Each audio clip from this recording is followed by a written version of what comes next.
SF7 TV news కి స్వాగతం. చంద్రగిరిలో BJP రక్తదాన శిబిరం రక్తదాతలకు సర్టిఫికెట్లు మంజూరు చేసిన జల్లి మధుసూదన్ ఈ రోజు తిరుపతి జిల్లా చంద్రగిరి మండల కేంద్రంలోని ఢిల్లీ ఫంక్షన్ హాల్ నందు భారతీయ జనతా పార్టీ మండల అధ్యక్షుడు మునిరాజా ఆధ్వర్యంలో రక్తదాన శిబిరం ఘనంగా నిర్వహించడమైంది. ఈ కార్యక్రమంలో ముఖ్య అతిథిగా హాజరైన భారతీయ జనతా పార్టీ రాష్ట్ర అధికార ప్రతినిధి జల్లి మధుసూదన్ రక్తదాతలకు సర్టిఫికెట్లు మంజూరు చేశారు. ఈ సందర్భంగా జల్లి మధుసూదన్ మాట్లాడుతూ రక్తదానం మహాదానం, సమాజానికి ఉపయోగపడే ఇలాంటి కార్యక్రమాలు తరచూ నిర్వహించబడాలి.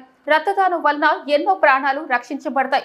ఇలాంటి శ్రేయోభిలాషి కార్యక్రమాలను పెద్ద ఎత్తున నిర్వహిస్తున్న బీజేపీ నాయకులు, కార్యకర్తలు అభినందనీయులు. భవిష్యత్తులో కూడా ఇలాంటి మరిన్ని సేవా కార్యక్రమాలు జరగాలని ఆశిస్తున్నాను అని తెలిపారు.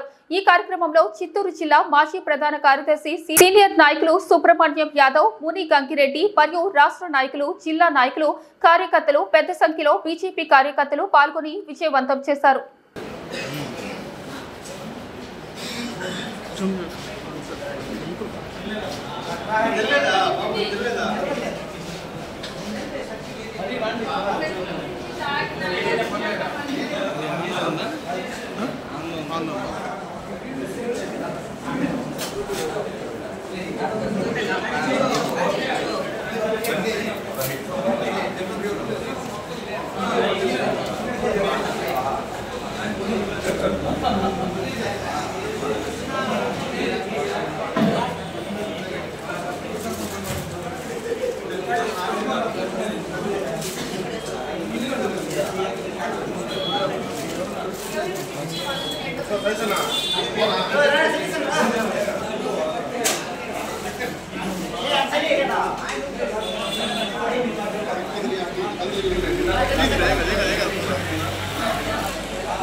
ఈ సమయం మనం ఎలా ప్రజల్లో ఉంటున్నాం, వీళ్ళలో ఉంటున్నాం, ఈ కార్యక్రమాలతో పాటు ఆటను కూడా వాళ్ళ దగ్గర తీసుకెళ్తాం భావిస్తూ ఈ రోజు ఈ చంద్రగిరి మండలంలో, మన చంద్రగిరి అసెంబ్లీలో ఇంతమంది నాయకుల మధ్యన ప్రత్యేకంగా ఈ రోజు రక్తదానం చేసినటువంటి అమరాజా ఫ్యాక్టరీకి సంబంధించిన ఎంప్లాయీస్ కానీ, తిరుమల కొండల్లో సేవ చేస్తున్నటువంటి ఎంప్లాయీస్ కానీ, అలాగే విద్యార్థులు కానీ, యువకులు కానీ, చంద్రగిరి నియోజకవర్గానికి సంబంధించిన ప్రజలందరికీ కూడా నేను పేరు పేరున ధన్యవాదాలు చెప్పి, ప్రత్యేకంగా సర్టిఫికేట్ తీసుకున్న ప్రతి ఒక్కరికి పేరు పేరున ధన్యవాదాలు తెలియజేస్తున్నాను.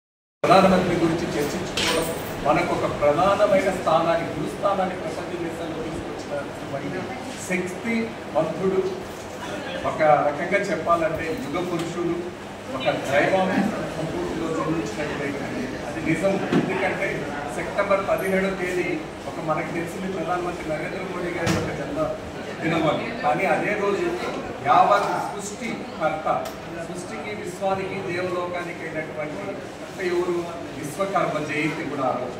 సో అదే రోజు ఈయన కూడా జన్మించడం కూడా ఇది ఒక దైవాత్మక విషయం.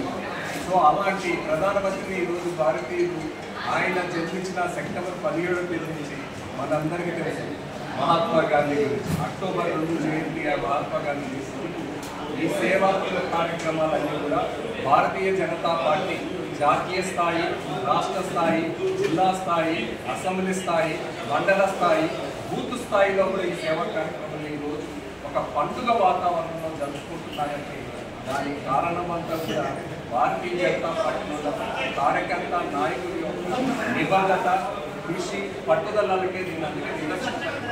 ఈరోజు యావత్ ప్రజలందరూ కూడా చెప్తున్నారు. ఎందుకంటే ఏదో పుట్టినరోజు అంటే 4 కేకులు కట్ చేసుకొని 10 మందికి అన్నదానం చేయడంతో పాటు రక్తాన్ని కూడా దానం చేసేది, అలాగే మన వాతావరణం అంతా కలుషితం కాకుండా ప్రతి అమ్మ పేరు మీద ఒక మొక్కను ప్రతి వీధిలో, ప్రతి గ్రామంలో కూడా నాటాలనే ఒక ప్రత్యేకమైన సంకల్పంతో, అదేవిధంగా మనము అన్ని వాడలో కూడా మన కేంద్ర ప్రభుత్వానికి సంబంధించిన పథకాలు కానీ